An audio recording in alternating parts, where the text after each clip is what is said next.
Hello world, this is Stefan of Lendrigan Games. If you play the game and enjoy it, I'd greatly appreciate subscribing to my Patreon.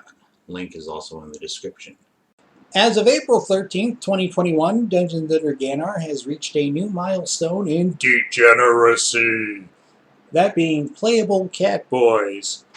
Additionally, I fixed the hiccups in the character creator screen, so that's running smoothly now, I think. At any rate, it's smoother than it was before.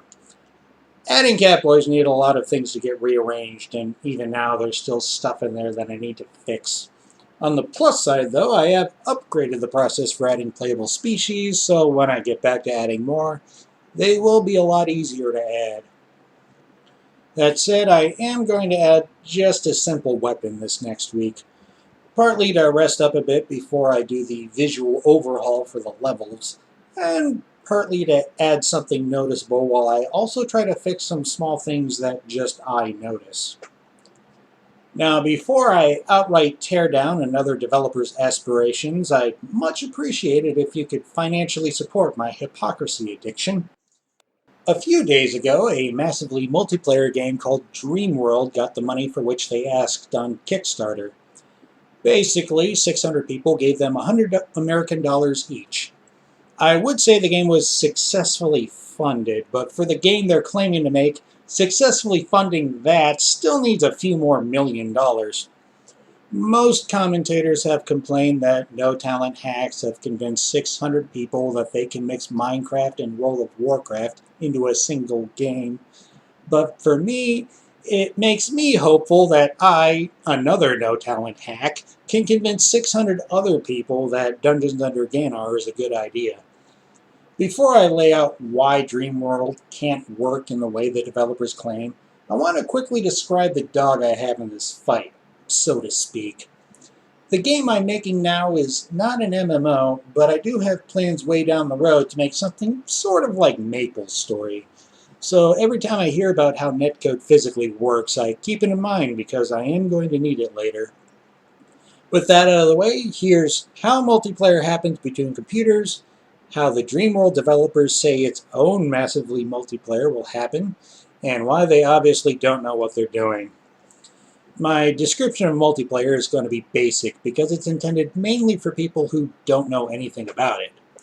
Step 1. The game exists on a host computer. The host declares what all the monsters do, and it declares what wallpaper goes on all the levels.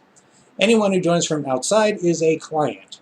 The host declares what clients can and can't do, and in most massively multiplayer games, the client can dress up and move just one character around. That's the basic gist for the terms host and client. A lot of multiplayer is peer-to-peer, which means that the computers are connected to each other directly. So when one player talks to another, the message goes straight from one computer to the other. For MMOs, the host is a server computer. So when one player talks to another, the message goes through the server and then to the other client. For that reason, when I talk about MMOs, instead of host and client, I'll be saying server and client. Another reason for that is because when game information gets stored somewhere, they say it gets stored server-side or client-side. Where game information gets stored is vitally important for MMOs because the server isn't just a host, it's also a referee. Peer-to-peer multiplayer depends on trust. When 2 to 5 people who know each other connect their computers directly, they usually trust each other to not cheat. With MMOs, though, there's at least 1,000 players in the same game area. If you can honestly say that you think none of those 1,000 players will try to cheat, no you can't and you are lying. On a related side note, a lot of people think hackers hack into the server, but in reality they hack into the client program so that they can get the client to lie to the server as convincingly as possible. This unfortunate reality is why lag happens so often in MMOs. The more of the game that happens client-side, the more of the game that the player can change without telling the server. The more of the game that happens server-side, the more information it has to continually send to and receive from the client And the more information that it has to send and receive, the more often not all of the information travels quickly enough. Now we arrive at Dreamworld. Before I talk about how Dreamworld claims to run its multiplayer, I'm saying up front that I don't think this is a scam.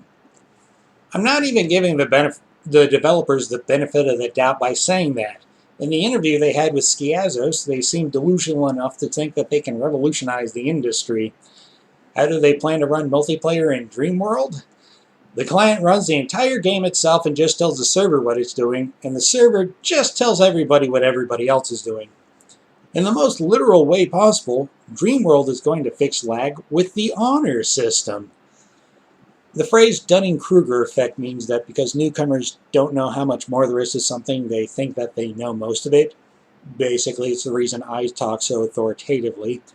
The lead developer for Dreamworld claims to have several years of coding experience, but he doesn't claim to have game development experience. Assuming he excelled in those software jobs and his rumored peer review is a lie, his anti-cheat solution shows that he knows almost nothing about coding multiplayer for MMOs. According to the interview with Skiazos, the server is going to check that the game information that the clients send is certified. More or less, garage doors have passwords that keep changing, garage door openers change their passwords at the same rate as the door, and that's how Dreamworld plans to keep the clients honest. Granted, I don't personally know how to crack that, but because Dreamworld is an MMO, it opens us up to thousands of people who want to cheat. Meanwhile, the Skid Row group has been making password generators for 30 years, and they're just one of the more notorious game cracker groups. With that all said, please do not harass them or send disparaging messages to them or even talk to them at all. What I do suggest is that you keep tabs on them and keep some popcorn on hand.